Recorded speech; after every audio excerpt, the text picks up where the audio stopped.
At 8:30 this morning, on day 471 of the war in Gaza, the ceasefire was due to come into effect.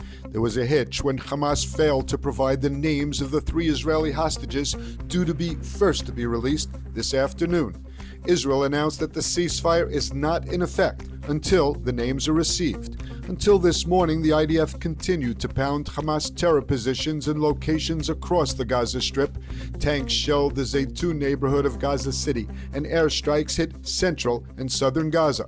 The IDF is deployed along newly defined defensive lines for the ceasefire period. Hundreds of trucks are lined up on the Egyptian side of the Gaza border with loads of aid due to enter Gaza daily during the ceasefire period. In an important development, the IDF today announced that it has recovered the body of IDF Staff Sergeant Oron Shaul, who had been killed and captured by Hamas in 2014.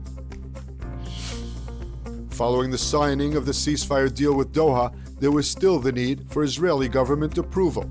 Lengthy security cabinet and cabinet meetings were held over the weekend to deliberate, vote on, and approve the deal presented by Prime Minister Netanyahu.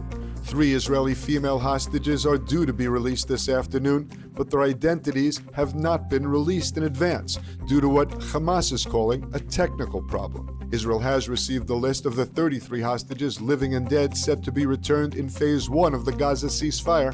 The families have been informed, but Israel does not know who is alive and who is not. Also unknown is the exact order of the weekly release that's due to begin today. On the list to be returned over a 42-day ceasefire period are so-called humanitarian cases, women, children, elderly, injured, or sick.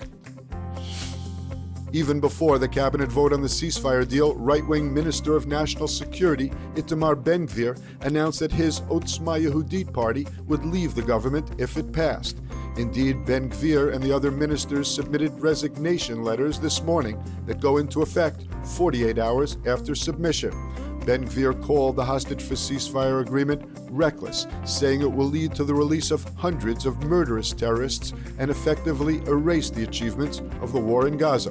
Gvir announced that even after leaving the government, he will oppose any effort by the opposition to remove Prime Minister Netanyahu. He also said that should the war resume, his party would be ready to rejoin the coalition. The ruling Likud party blasted Gvir, saying that anyone who dissolves a right-wing government will be remembered as an eternal disgrace. Experience the power of truth with ILTV News. If you're looking for quality content and captivating visuals, join our news community and become an integral part of our team as we embark on a mission to unveil the real Israel, dismantling the web of lies and misinformation that surround reporting on Israel. By subscribing to ILTV News, you will not only have access to the latest updates, but you will also amplify our message, creating a ripple effect that carries the truth far and wide. Subscribe today and help reshape the narrative. Available on the web, Android, and Apple.